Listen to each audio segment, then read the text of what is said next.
Unpri Medan tolak penyelidikan dugaan jasad dalam tong air, lokasi bersih tanpa tong air.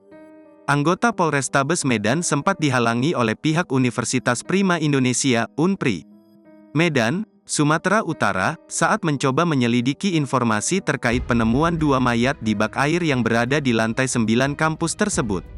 Informasi itu berasal dari video yang tersebar di grup WhatsApp. Pihak kampus Unpri tidak kooperatif karena sempat menolak pada saat kita mau lakukan olah TKP, kata Kasat Reskrim Polrestabes Medan, Kompol Teuku Fatir Mustafa, Senin, tanggal 11 Desember tahun 2023, malam. Meski ditolak, polisi tetap masuk ke dalam gedung dan langsung menuju ke lokasi tempat dugaan 2 mayat tersebut ditemukan.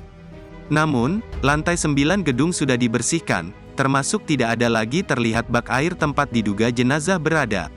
Polisi kemudian menyisir beberapa ruangan lainnya. Namun, kondisi ruangan dalam keadaan terkunci.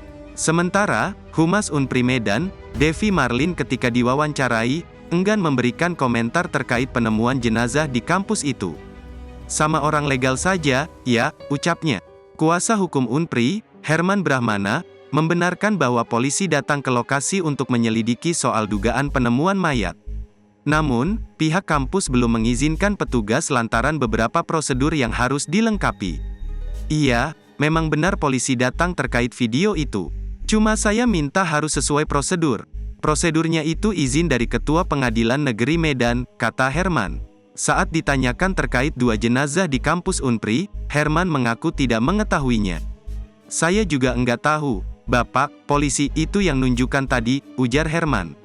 Polisi kembali mendatangi lokasi pada Selasa, tanggal 12 Desember tahun 2023 pagi.